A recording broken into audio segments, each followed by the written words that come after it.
তো তোমরা আগের ব্লগে জানতে পেরেছিলে আমাদের সাথে একটা বড়সড় ট্র্যাজেডি হয়ে গিয়েছে। সেই ট্র্যাজেডি থেকে আমরা কিভাবে ট্র্যাজেডিটা সলভ করে বেরোলাম সেটাই আজকে তোমাদের সাথে শেয়ার করব। তো তোমরা আগের ব্লগে জানতে যেমনটা পেরেছিলে, শুভর টায়ার পাংচার হয়ে গিয়েছিল। পাংচার কিট আমরা ধূপগুড়িতেই ফেলে এসেছিলাম, আর আমরা মেকানিক খোঁজার জন্য অনেক চেষ্টা করছিলাম। তো বন্ধুরা, তোমাদের বলে রাখি, আমরা যে সিচুয়েশনটায় দাঁড়িয়েছিলাম সেখানটায় একটা ছোট্ট গ্রাম, কিন্তু সেই গ্রামে খুব গুটি কয়েকটি লোক ছিল। তো আমি এত খতরনাক সিচুয়েশনে ফার্স্ট টাইম পড়েছিলাম, সেই জন্য তোমাদের সাথে কোনো ভিডিও শেয়ার করতে পারিনি, জাস্ট গল্পটা তোমাদের সাথে শেয়ার করছি। কারণ আমি তখন বুঝতে পারছিলাম না অ্যাকচুয়ালি করবোটা কি, কারণ ওই সিচুয়েশনে আমার মাথা একদমই কাজ করছিল না। তো শুভ টায়ারটা এত বাজেভাবে পাংচার হয়ে গিয়েছিল যে টায়ার ধরে রাখার যে লোহার বেরটা থাকে সেটার ভেতরে প্রায় ঢুকে গিয়েছিল, মানে বাজেভাবে অবস্থা হয়ে গিয়েছিল। টায়ারটা এত খারাপ পাংচার হতে আমি ফার্স্ট টাইমই দেখেছি এরমভাবে পাংচার কখনো হতে পারে, কারণ ওই বেরটা ছেড়ে বেরিয়ে আসছিল টায়ারটা। তো আমি ভীষণই ভয় পেয়ে গিয়েছিলাম, কারণ এই রকম একটা জায়গায় এইরকম একটা সিচুয়েশান আমি কখনোই আশা করিনি। তো আমরা যেখানটা দাঁড়িয়েছিলাম সেখানটা অত্যন্ত ছোট একটি গ্রাম। সামনে একটি চার্চ ছিল। চার্চে যেহেতু 25শে ডিসেম্বর, সেহেতু বাচ্চারা ওখানে বেশ ঘোরাঘুরি আর খেলাধুলা করছিল, বেশ ওখানে প্রার্থনা চলছিল। তো আমার বেশ ভালো লাগছিল জায়গাটা, কিন্তু মনে ভীষণ ভয় ছিল। যখনকার ক্লিপ তোমরা দেখছো, দেবতুনি এরকম একটা মুখের এক্সপ্রেশন দিচ্ছে। তো বলে রাখি, এই জায়গাটায় কখনোই আমরা ভাবতে পারিনি যে এরকম সিচুয়েশনে আমরা পড়তে চলেছি। Hello everyone, welcome back to my YouTube channel. তো আজকে আমরা রিলাম হোমস্টেতে সেকেন্ড ডে আছি, মানে কালকে নাইটটা স্টে করেছিলাম, আজকের সকাল থেকে আছি। তো তোমাদের সাথে কিছু কথা শেয়ার করব বন্ধুরা। এই ফার্স্ট টাইম আমি বাইকে ট্রিপ করলাম, তার সাথে তোমাদের ক্লিপও শেয়ার করছি, ভিডিও ব্লগিং শেয়ার করছি। তো আমি বলবো বন্ধুরা, তোমরা ব্লগারদের একটু ইন্সপায়ার করো। কারণ কি, মানে ওদের ভিডিও দেখে ইন্সপায়ার করো। কারণ আমি যখন ব্লগিংটা করছি তখন বুঝতে পারছি একটা বাইকারদের স্টাইল, মানে একটা বাইকারদের কতটা স্ট্রাগল করতে হয় তোমাদের কাছে ভিডিওগুলো পৌঁছে দেওয়ার জন্য। তার সাথে এক জায়গায় ট্রিপ করতে করতে, বাইক চালাতে চালাতে, বিশেষ করে এই পাহাড়ে তাদের কতটা স্ট্রাগল থাকে। রাস্তার দুধারে খাদ, তার সাথে রাস্তার এরকম অবস্থা। কারণ বাইক যতই বলো পাহাড়ে ল্যান্ডস্লাইড হয়, তো সেই জন্য যতই ভালো রাস্তা করুক না কেন, কিছুদিন যাওয়ার পরে সেটা খারাপই হয়। তো সেইখানে বাইক ট্রিপ করা খুব একটা রিস্কি, তার সাথে তোমাদের ভালো ভালো ক্লিপগুলো শেয়ার করা সেটাও খুব রিস্কি হয়ে যায়। তো যেমন আমাদের সাথে আর ছোট বড় মানে প্রবলেম হতেই থাকে, ছোট বড় প্রবলেম অনেক সাফার করতে হয়। যেমন বাইকের টায়ার পাংচার হয়ে যাচ্ছে, কোথায় হচ্ছে সেখান থেকে স্ট্রাগল করে নিয়ে আসা বিশাল একটা মানে বড় ব্যাপার।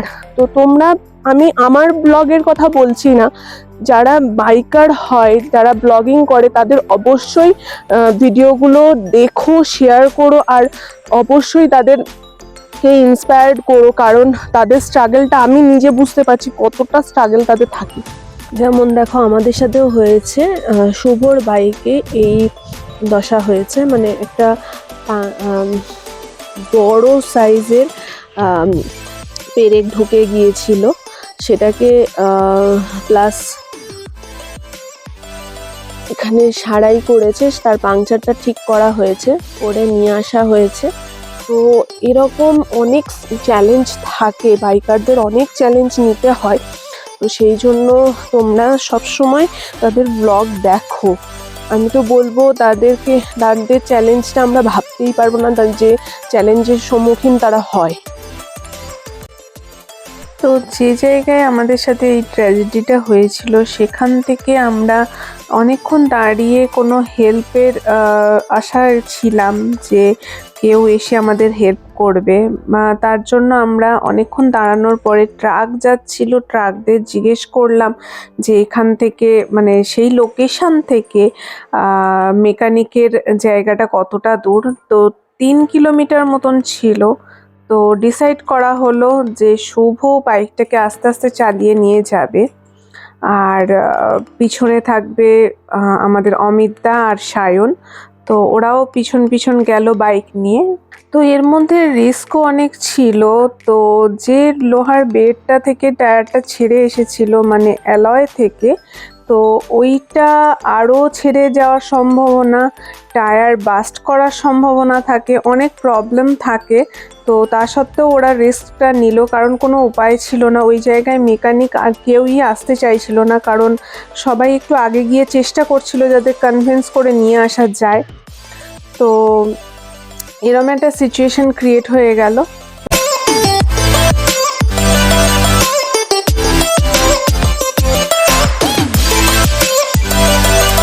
আমরা একটু ফ্রেশ ট্রেশ হয়ে গিয়েছিলাম, তারপরে চলে এসেছি একটু লাঞ্চ করতে।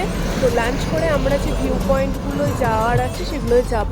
তো শিলংয়ের কাছাকাছি কিছু ভিউ পয়েন্ট দেখব, কারণ আমাদের যে প্ল্যানিংটা ছিল সেটা একটু পোস্টপোন হয়েছে, কারণ ওই টায়ারটা চেঞ্জ করতে একটু টাইম মানে চেঞ্জ না অ্যাকচুয়ালি, ওটা সারাতে একটু টাইম লেগেছে। তো আমরা একটা হোটেলে চলে এসেছি, সেখানে কি খাওয়া দাওয়া করছি সেটা শেয়ার করব। আমি পুরো ফুডগুলো তোমাদের সাথে শেয়ার করছি না, কারণ হচ্ছে একটাই, কারণটা হচ্ছে আমি ইয়েগুলোকে এত লেন্দি করতে চাইছি না। কারণ মেন হচ্ছে আমি কি কি স্পট দেখছি এখানে, প্রাকৃতিক সৌন্দর্য তোমাদের সাথে শেয়ার করতেছি নাকি ফুড। তো আজকে ফুডটা আমি চেষ্টা করব তোমাদের সাথে শেয়ার করা।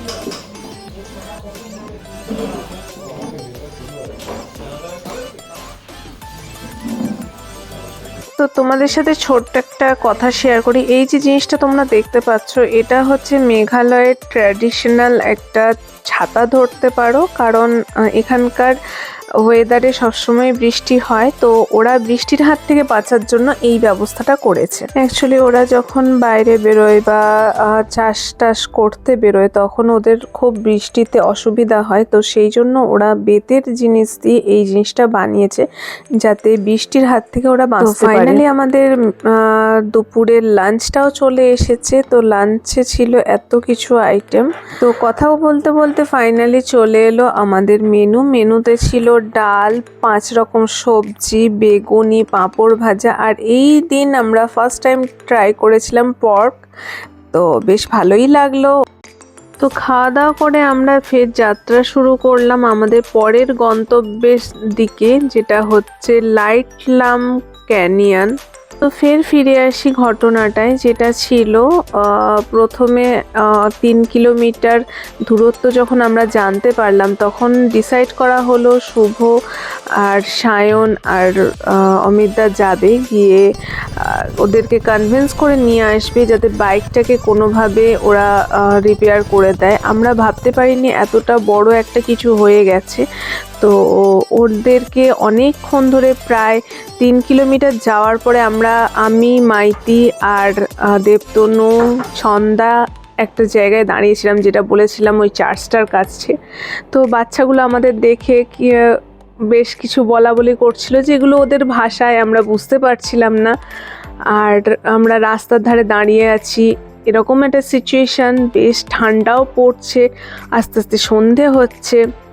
তো এরকম একটা সিচুয়েশন ক্রিয়েট হচ্ছিল। তো আমাদের টেনশনও কাজ করছিল। তো আমরা এসেছি লাইটলাম ক্যানিয়নের সামনে, তোমাদের সাথে এর ভিউটা শেয়ার করে দেবো। আমার তো এখান থেকে দারুণ লাগছে দেখতে।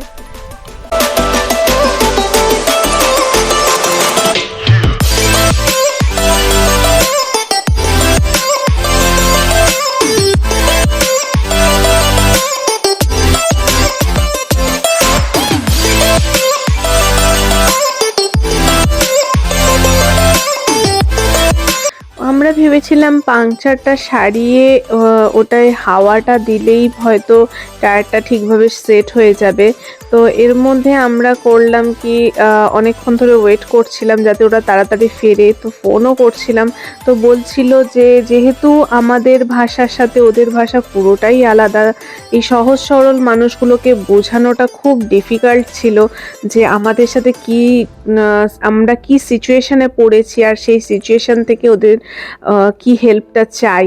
তো অ্যাকচুয়ালি এই খাসি সম্প্রদায়ের মানুষ, তারা খাসি ল্যাঙ্গুয়েজেই কথা বলে, ওদেরকে বোঝানোটা খুব একটা চ্যালেঞ্জিং ব্যাপার ছিল।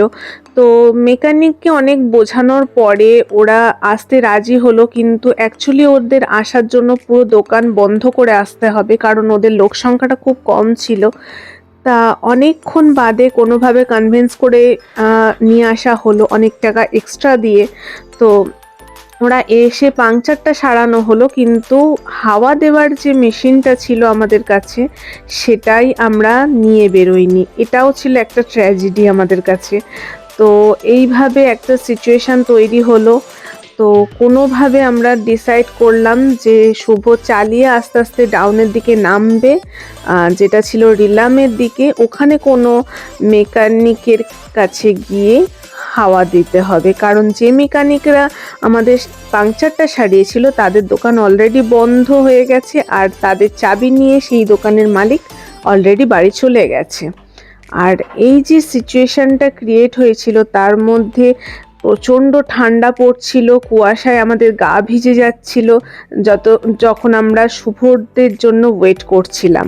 তো খুব ঠান্ডায় কষ্টও পাচ্ছিলাম আমরা। দেখতেই পাচ্ছ আমরা লাইটলাম ক্যানিয়নের সামনে দাঁড়িয়ে আছি, যার এন্ট্রি ফিস হচ্ছে 20 রুপিস পার জন। এখান থেকে সূর্যাস্তের ভিউটা খুব সুন্দর আসে, সেটা তোমাদের সাথে শেয়ার করছি। আর বলে রাখি বন্ধুরা, ওরা একটা ইউনিক পদ্ধতি গ্রহণ করেছে, যেটা হচ্ছে বেতের চুবড়ির মতো বানানো, একটু শঙ্কু আকৃতির।